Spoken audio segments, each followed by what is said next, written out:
Welcome back to Community of Poets. I'm Anthony Sovak, and I'm here today with Maggie Golston, who is a local poet, singer, songwriter, former bookstore owner, Pima West campus faculty member in English and Humanities. Her poetry publications include Spork, Core Press, Printer's Devil Review, and Plowshares. She was the founding arts editor of the Tucson Sentinel. She has an MFA from the University of Arizona. She was a National Poetry Series finalist and is a two-time Pushcart Prize nominee. Welcome, Maggie Golston. Thank you, Anthony. So I wanted to start today with some questions from my online poetry students who have submitted a series of questions for our poets today. And the first one is generative. Like, what inspires you as a poet? Where do you look for your inspiration? Well, I don't really look any one place in particular, and I think it's really important to sort of democratize the content that goes in.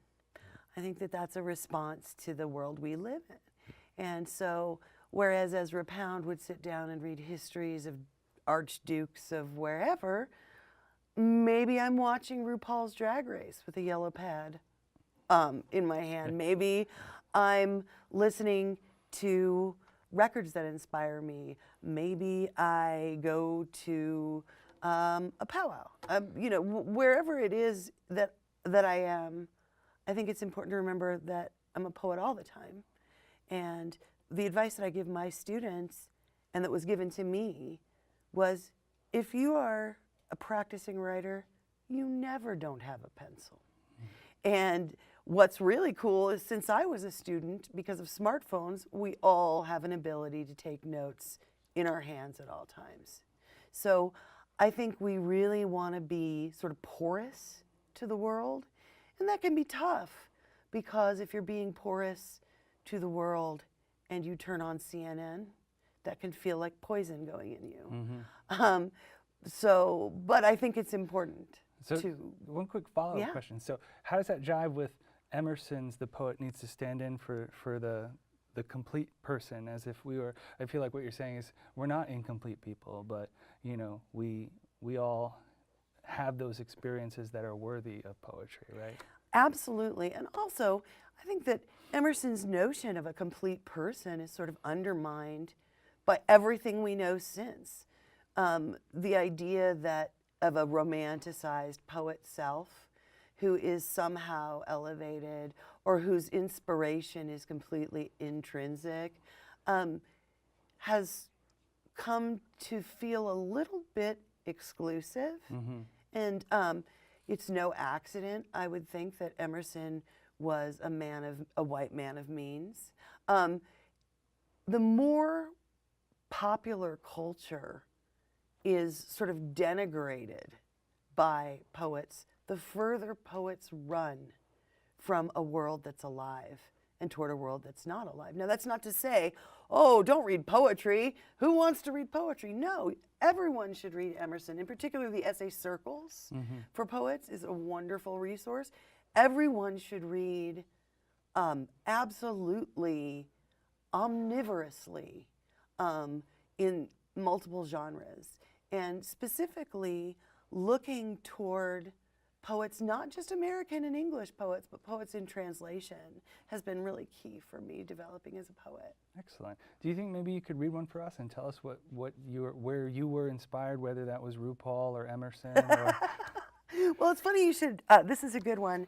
I take poem assignments really seriously, and I still do some of the poetry assignments that teachers gave me over the years as an undergraduate, in graduate school, and beyond in fellowships.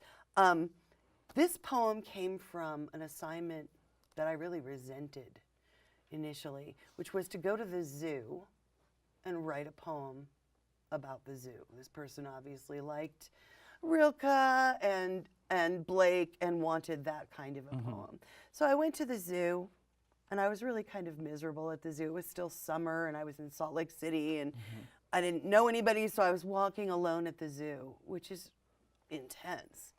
And what I came out with was partly inspired by the zoo, but it was also inspired by the fact that I was watching one of my favorite movies, Pulp Fiction, for about the 12th time. This is a poem called Muted Inverted.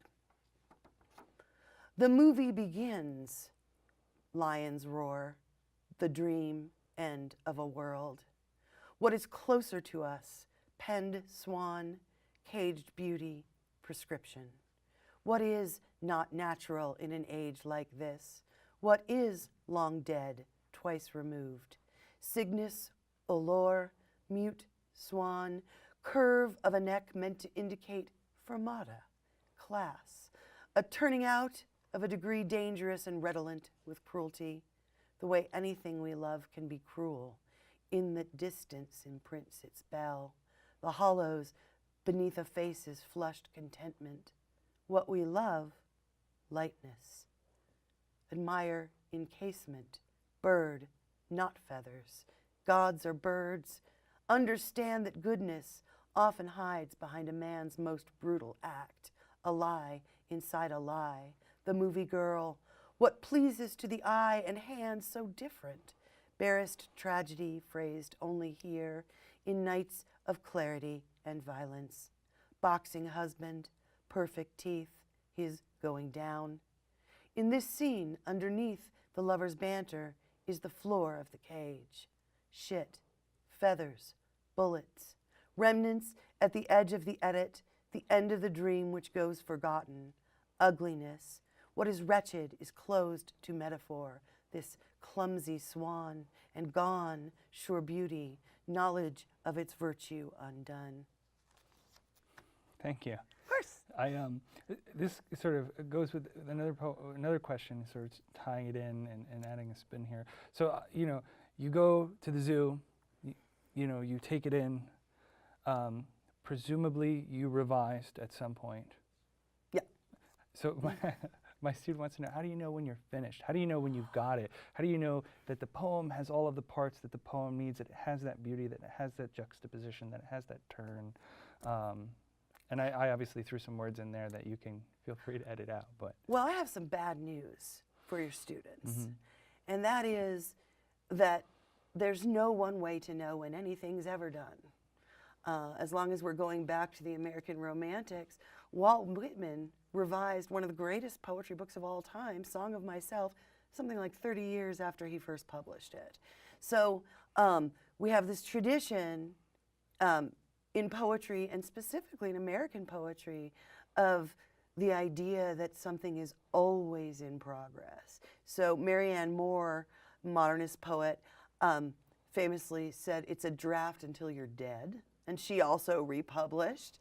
And then on the other hand, we have this sort of beatnik, Jack Kerouac, just spit it out kind of a mentality. And famously, New York School poet Frank O'Hara, when asked when a poem was done, he would say, when the telephone rings. As in, I sit for a duration. I give it my best, unencumbered, unedited self, and then it goes away from me. So there's no real way to know. And I think that in a way that can be really daunting for students. My poetry students are often concerned, more often, that they think it's done and that I'm telling them to revise it for a portfolio at the end of the semester. And, I just have this terrible news for them, which is that you can always go back.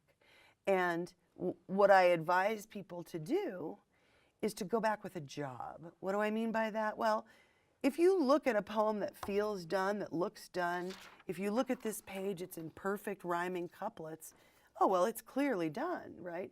But maybe it's not. And so I would go in with a job to do. For example, I'm only going to look at modifiers. I'm going to look at my adjectives and my adverbs and make sure that they really need to be there. Or I'm going to only look at the enjambed line breaks and make sure I'm breaking the line at the strongest point.